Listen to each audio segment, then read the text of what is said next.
What's up YouTube, it's Sean here, back today to give you guys a review of the New Balance 550 in the Sea Salt and Black or Cream colorway. Today's video was brought to you by Heffelux.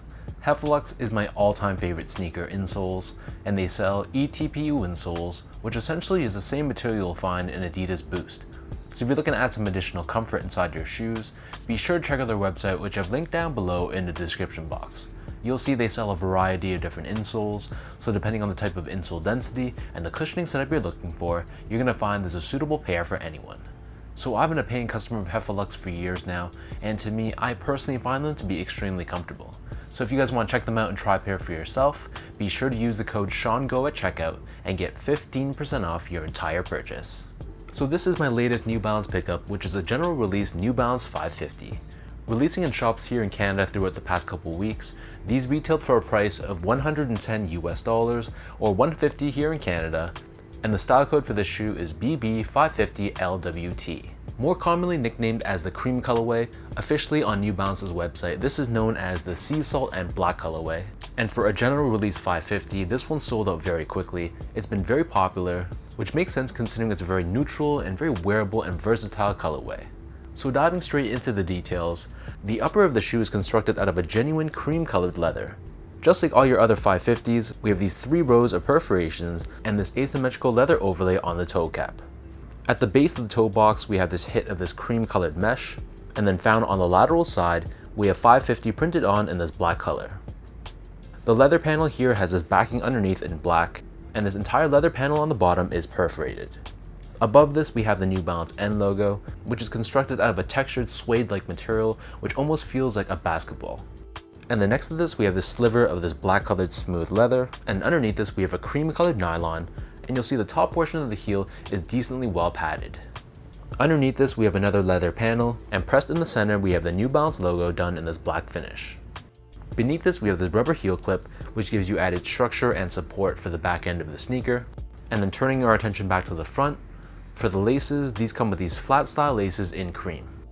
Underneath this, the tongue, unlike some of your other 550s where it's typically done in nylon in my experience, in this case this is constructed in more of an open style mesh, but we still have that same rectangular tag on the top with New Balance 550 branding.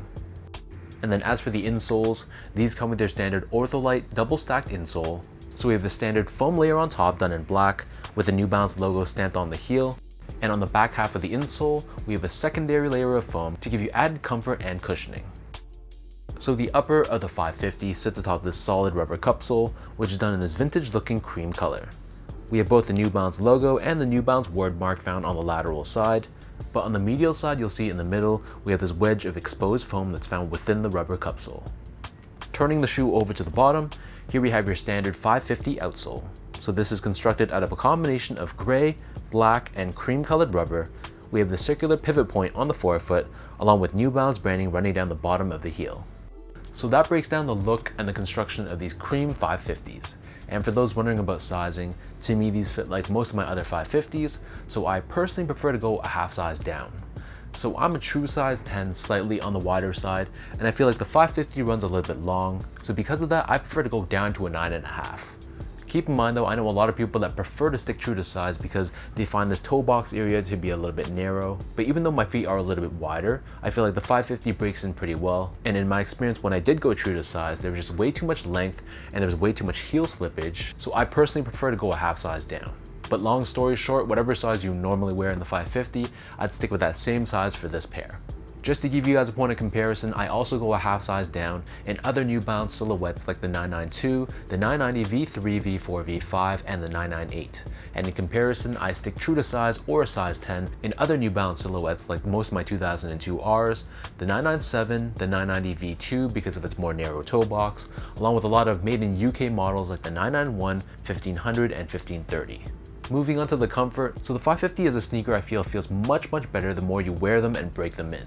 Generally speaking at least, the 550 can feel a little bit stiff and restricting, but they definitely mold to your feet and break in very well. For this specific pair though, I feel like the leather used on the upper is noticeably softer compared to the more synthetic leather used on the general releases. So whereas those ones have much more of a larger break-in period, these ones I felt were more comfortable straight out of the box. But yes, keep in mind the 550 is a little bit more on the heavier side, and it does feel quite clunky on feet, but the insole provided is very comfortable, and like I said, they feel much better the more you wear them. Last but not least, in terms of the overall quality and the craftsmanship, so again, just like I mentioned before, compared to the general release, more synthetic quality leather, the leather used on this pair was noticeably better. Even on New Balance's website, whereas the other GRs they mentioned synthetic leather, this one actually says premium leather, and you can definitely notice the difference in hand. You run your fingers across this, you can see more of those natural leather grains. It doesn't have that very stiff plastic-like feel that those other GR colorways have. So for the price point of a GR, you're definitely getting a bit more quality from a material standpoint, and similarly from an overall build and craftsmanship standpoint, I didn't notice any major flaws on my pair, so I thought this was a very solid release, especially for the price point.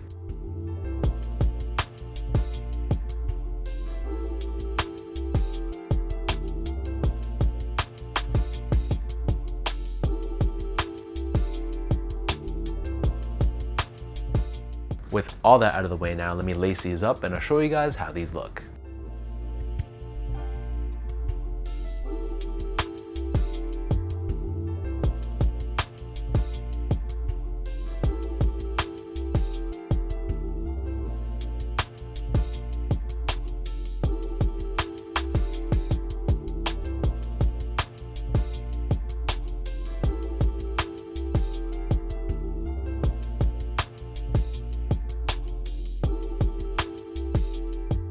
To me at least, this is the quintessential beater 550 you would need at the front of your door. The colorway is just super clean. The base being cream with these gray and black colored accents. I think this is pretty much the perfect 550 colorway that can go with whatever you want to wear whenever you want to wear it. And of course, if you couldn't tell by now, the thing I love most about this pair is the quality of the leather. Yes, it's not a super premium cut of leather, but it's definitely a step up compared to the synthetic leather they usually use. And considering they're charging the same price of 150 Canadian or 110 USD, I think this is an absolute no-brainer if you can grab these for retail. So let me know in the comment section down below what you guys think about this New Balance 550 in the sea salt and black or cream colorway. What are your overall thoughts on this specific colorway? And in general, are you a fan of the 550? Do you think it's a bit overplayed? Let me know in the comment section down below what you guys think. If you guys like this video, be sure to like, comment, and subscribe to my channel if you haven't yet. You can follow me on Instagram as well at sgo8.